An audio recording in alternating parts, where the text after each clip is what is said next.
नमस्कार दोस्तों, Lucent Rajasthan GK के स्पेशल वीडियो में आपका वेलकम है। तो यहाँ डिस्कस की जाएंगे इंपॉर्टेंट क्वेश्चन डिस्कस की जाएंगे जो कि आपके प्रीवियस ईयर एग्जाम में पूछे जा चुके हैं और नेक्स्ट एग्जाम में इनके आने की काफ़ी ज़्यादा संभावना है। और प्रत्येक प्रश्न से आपके 3 से 4 क्वेश्चन आपको तैयार कराए जाएंगे ताकि एग्जाम में आपसे पूछे गए क्वेश्चन का आप काफ़ी आसानी से बिना किसी डाउट के आंसर दे पाओ। तो यहाँ पर फुल्ली डिटेल में आपको समझाया जाएगा क्वेश्चन के आंसर को। तो अभी तक आपने हमारा चैनल सब्सक्राइब नहीं किया तो इसे सब्सक्राइब कर लीजिए और इस वीडियो को अपने सभी दोस्तों के साथ शेयर भी कर दीजिए। तो आज का हमारा पहला क्वेश्चन है, राजस्थान का राज्य पक्षी है। तो आप सभी जानते हैं राज्य पक्षी का क्या नाम है, गोडावन है। लेकिन बात करते हैं इसे राज्य पक्षी कब बनाया गया, तो सन 1981 ईस्वी में इसे राज्य पक्षी बनाया गया था गोडावन को। अब बात करते हैं इसे और किस नाम से जानते हैं, तो इसे ग्रेट इंडियन बस्टर्ड के नाम से भी जाना जाता है।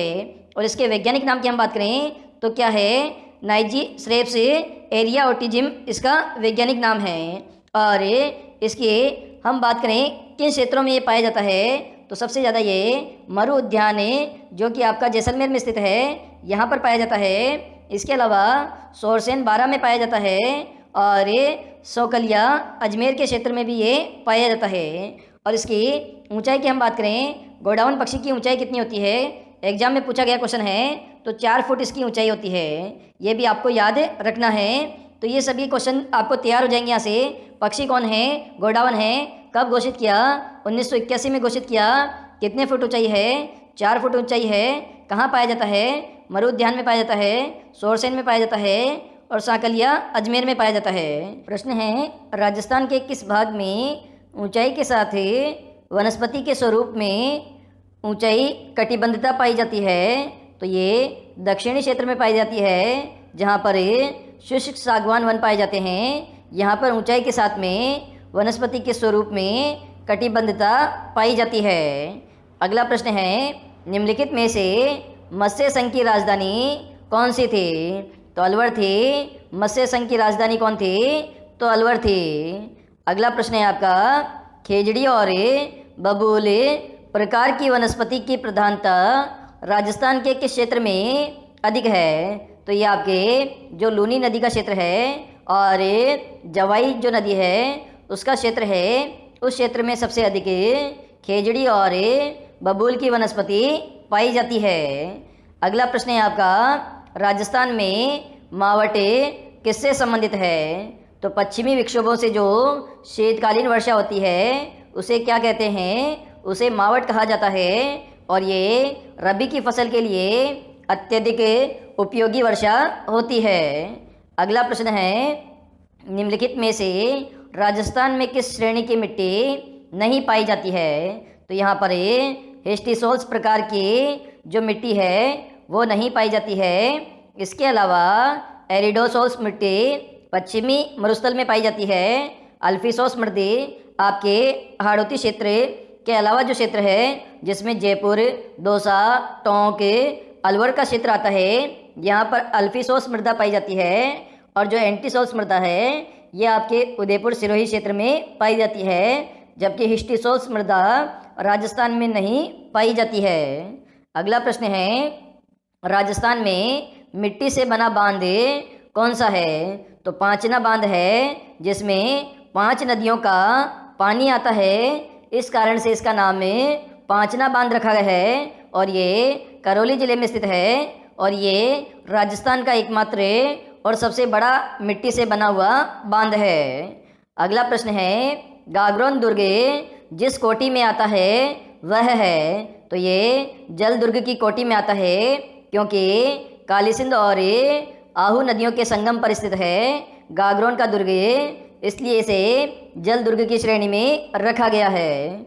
अगला प्रश्न है, देलवाड़ा में आदिनाथ मंदिर का निर्माता था, तो विमल शाह था आदिनाथ मंदिर का निर्माता देलवाड़ा में। अगला प्रश्न है, पशु पक्षियों को चित्रशैली कहा जाता है, मतलब ऐसी चित्रशैली का नाम बताना है जिसमें सबसे ज़्यादा पशु पक्षियों के चित्र बने हैं। तो इस प्रकार की शैली है आपकी बूंदी चित्रशैली है जिसमें सबसे ज़्यादा पशु पक्षियों के चित्र बने हैं। अगला प्रश्न है, अचलदास खींचीरी वसनी का ग्रंथ के रचयिता कौन है? तो ये शिवदास है, जिन्होंने लिखी है अचलदास की चीरी वसनिका। अगला प्रश्न है, छत्रविलास बाग स्थित है? तो ये कोटा शहर में स्थित है छत्रविलास बाग। अगला प्रश्न है, जंबेश्वर जी का मेला कहाँ बढ़ता है? तो ये मुकाम में, जो कि बीकानेर में स्थित है, यहाँ पर जंबेश्वर जी का मेला बढ़ता है। और जंबेश्वर जी ने विष्णुई संप्रदाय की स्थापना की थी और इन्हें पर्यावरण वैज्ञानिक देवता भी माना जाता है। इन्होंने 29 नियम बनाए थे जिनको मानने वाले विष्णुई कहलाए थे। अगला प्रश्न है, अरावली पर्वत श्रृंखला संरचनात्मक दृष्टि से किस क्रम से संबंधित है? तो ये आपके दहली क्रम से संबंधित है अरावली पर्वतमाला, जिसकी राजस्थान में लंबाई 550 किलोमीटर है और ये राजस्थान में खेड़ ब्रह्मा सिरोही से शुरू होकर ये आपके खेतड़ी झुंझुनू तक फैली है और इसकी जो लंबाई है वो 550 किलोमीटर है।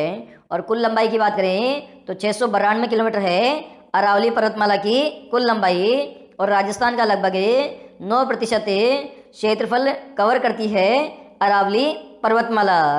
अगला प्रश्न है, गौरी लोकनाट्य शुरू होता है? तो ये रक्षाबंधन के दूसरे दिन से शुरू होता है गौरी लोकनाट्य। अगला प्रश्न है, नाथ चरित्र नामक ग्रंथ के लेखक कौन है? तो मानसिंह है, जो कि नाथ चरित्र ग्रंथ के लेखक है। अगला प्रश्न है, सूर्यमल मिश्रण किस राज्य के कवि थे? तो ये बूंदी राज्य के कवि थे सूर्यमल मिश्रण, जिन्होंने वंश भास्कर ग्रंथ लिखा है, जिसमें बूंदी का इतिहास आप पढ़ सकते हैं। अगला प्रश्न है, राजस्थानी साहित्य का ग्रंथ है? तो वेली किशन रुक्मणी है, जो कि राजस्थानी साहित्य का ग्रंथ है। अगला प्रश्न है, फड़ चित्रण को अंतर्राष्ट्रीय स्तर पर पहचान दिलाने वाले श्री लाल जोशी जी का संबंध किस जिले से है? तो ये भीलवाड़ा जिले से संबंधित है श्री लाल जोशी, जिन्होंने फड़ चित्रण को अंतर्राष्ट्रीय पहचान दिलाई है। तो फड़ चित्रण क्या होती है? इसमें कपड़े के ऊपर लोक देवी देवताओं की गाथाओं का वर्णन किया जाता है और ये प्राचीन समय में इसके उपयोग से जो इनके भोपे होते थे वो फड़ का वाचन करते थे। तो रामदेव जी की फड़ प्रसिद्ध है, बापू जी की फड़ प्रसिद्ध है, लोक देवता देवनारायण जी की फड़ है। तो ये देवी देवताओं के जो जीवन चित्रण यहाँ पर किया जाता था उसे हम फड़ कहते हैं। अगला प्रश्न है, सबसे प्राचीन गिरि दुर्ग है? गिरि दुर्ग मतलब ये पहाड़ों पर स्थित दुर्ग है। तो सबसे प्राचीन कौन सा है? तो आप जानते हैं चित्तौड़ का दुर्ग है, जो कि लगभग 7वीं शताब्दी में बना था। कब बना था? 7वीं शताब्दी में बना था। तो ये सबसे प्राचीन गिरि दुर्ग है। अगला प्रश्न है, सालिम सिंह की हवेली स्थित है? तो ये जैसलमेर जिले में स्थित है सालिम सिंह की हवेली। इसके अलावा पटवों की हवेली भी कहाँ स्थित है? तो ये भी आपके जैसलमेर में स्थित है, जिसका निर्माण गुमानमल पटवा ने करवाया था। ये भी फेमस हवेली है जैसलमेर की। अगला प्रश्न है, राजस्थानी चित्रकला का सबसे प्राचीन केंद्र है? तो ये मेवाड़ शैली है, जो कि सबसे प्राचीन केंद्र है चित्रकला का, क्योंकि महाराणा कुंभा के समय से ही यहाँ पर चित्रकला की शुरुआत हो गई थी।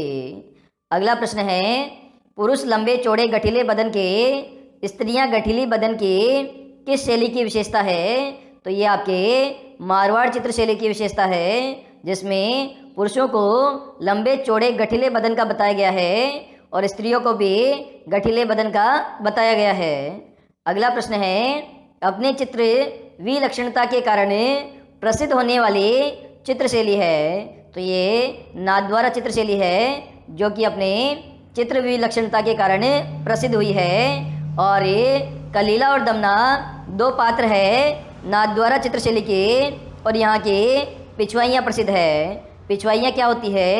जो श्री कृष्ण हैं उनके पीछे जो कपड़े से जो बारीक चित्रकारी की जाती है उसे पिछवाइयाँ कहते हैं। तो ये भी नाथद्वारा की प्रसिद्ध है। और नाथद्वारा की बात करें तो यहाँ पर वल्लभ संप्रदाय की प्रमुख पीठ श्रीनाथ जी का मंदिर भी स्थित है। अगला प्रश्न है, मत्स्य संघ में सम्मिलित रियासतें थी। तो कुल मिलाकर 4 रियासतें सम्मिलित हुई थी मत्स्य संघ में। इसमें अलवर, भरतपुर, धौलपुर और करौली, ये चारों रियासतें को मिलाकर मत्स्य संघ का निर्माण किया गया था। अगला प्रश्न है, बाबू भट्ट की प्रसिद्ध रचना है। तो जगन्नाथ राम प्रशस्ति है, जो कि बाबू भट्ट की प्रसिद्ध रचना है। अगला प्रश्न है, राजस्थान के किस भाग में अधिशेष जल का सर्वाधिक मात्रा विद्यमान है? तो ये दक्षिणी क्षेत्र में है, क्योंकि यहाँ पर लगभग संपूर्ण इलाका पहाड़ी क्षेत्रों में है। इस कारण से यहाँ पर जो जल है उसकी मात्रा ज़्यादा है। मतलब यहाँ पर जितनी ज़रूरत है उससे अधिक मात्रा में जल पाया जाता है। अगला प्रश्न है, राजस्थान के निम्न शहरों में से केंद्रीय भेड़ एवं ऊन अनुसंधान संस्थान कहाँ स्थित है? तो ये अविका नगर टोंक में स्थित है, जहाँ पर भारत सरकार ने केंद्रीय भेड़ एवं ऊन अनुसंधान संस्थान की स्थापना की है। अगला प्रश्न है, राजस्थान को 2 भागों में बांटने वाली समवर्षा रेखा है। तो ये 50 सेमी की समवर्षा रेखा है, जो कि राजस्थान को 2 भागों में बांटने का कार्य करती है। इसी प्रकार से शुष्क और अर्धशुष्क मरुस्थल को बांटने का कार्य 25 सेमी की समवर्षा रेखा करती है। तो दोनों ही आपको याद करना है। राजस्थान को 2 भागों में कौन सी रेखा बांटती है? तो 50 सेमी की समवर्षा रेखा बांटती है। इसी प्रकार शुष्क और अर्धशुष्क रेगिस्तानी भाग को आपस में कौन सी समवर्षा रेखा बांटती है? तो 25 सेमी की समवर्षा रेखा बांटती है।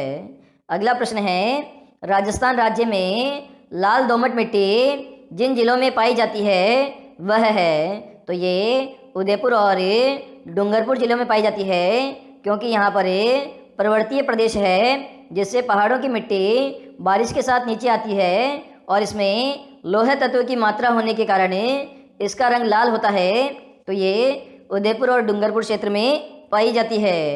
अगला प्रश्न है, अरावली श्रेणी में दूसरी अधिकतम ऊंचाई की चोटी कौन सी है? तो सबसे ऊंची चोटी कौन सी है? गुरु शिखर है। गुरु शिखर आप सभी जानते हैं, जिसे संतों का शिखर कर्नल जेम्स टोड ने कहा है, और इसकी ऊंचाई 1722 मीटर है। तो ये सबसे ऊंची चोटी है। तो दूसरी चोटी आपसे क्वेश्चन में पूछी गई है, तो दूसरी चोटी कौन सी हो जाएगी? शेर हो जाएगी। कौन सी हो जाएगी? शेर हो जाएगी। और तीसरी चोटी की बात करें तो दिलवाड़ा हो जाएगी। कौन सी हो जाएगी? दिलवाड़ा तीसरी चोटी हो जाएगी। और चौथी चोटी की बात करें तो जरगा हो जाएगी। कौन सी हो जाएगी? जरगा हो जाएगी। और उसके बाद में 5वीं चोटी अचलगढ़ हो जाएगी। और छठी चोटी कौन सी हो जाएगी? कुंभलगढ़ हो जाएगी। तो इस प्रकार से स्टार्टिंग की 6 चोटियों के नाम आपको याद करने हैं। गुरु से हो जाएगा गुरु शिखर, शेर से शेर हो जाएगा, दिल से दिलवाड़ा हो जाएगा, फिर जरगा हो जाएगी, फिर अचलगढ़ हो जाएगी, और छठी चोटी आपकी कुंभलगढ़ हो जाएगी। अगला प्रश्न है आपका, जिस जिले में वार्षिक वर्षा में विषमता का प्रतिशत सर्वाधिक है वह है? तो जैसलमेर जिला है, जिसमें वर्षा का जो प्रतिशत है वह विषम है, क्योंकि यहाँ पर बारिश जो होती है वह अनिश्चित होती है। मतलब कभी बारिश हो जाती है मानसूनी क्षेत्र में और कभी नहीं होती है। इस कारण से यहाँ पर विषमता पाई जाती है।